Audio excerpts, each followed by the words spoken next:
ગુજરાતના શહેરમાં રહસ્યમય ફ્લૂના ભરડામાં પિતા બાદ પુત્રનું પણ મોત થતાં કુલ 17 હોમાયા। આરોગ્ય મંત્રીનો કાફલો કચ્છમાં અત્યારે 24 કલાકમાં 3 મોત।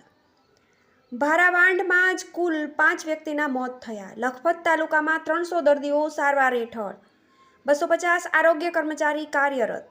કચ્છ જિલ્લાના અબડાસા તેમજ લખપત તાલુકામાં ભેદી બીમારીથી ટપોટપ મોત થવાનો સિલસિલો જારી છે। આજે વધુ એક દર્દીનું મોત નીપજ્યું હતું।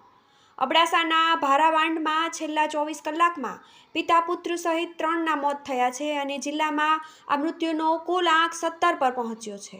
રાજ્યના આરોગ્ય મંત્રી, પ્રભારી મંત્રી અને આરોગ્ય સચિવનો કાફલો કચ્છમાં છે, તે વચ્ચે વધુ એક મોતની ઘટનાએ તંત્રને દોડતું કર્યું છે।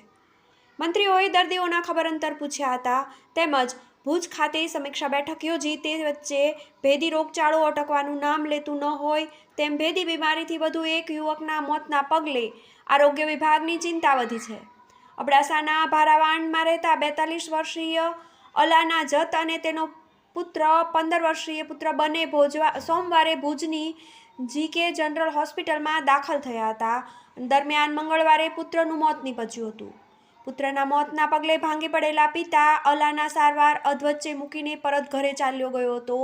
આજે તેના ટ્રેસિંગ માટે આરોગ્ય તંત્રની ટીમ તપાસ કરતી હતી ત્યારે તેના નિવાસસ્થાને અલાનાએ દમ તોડી દીધો હતો।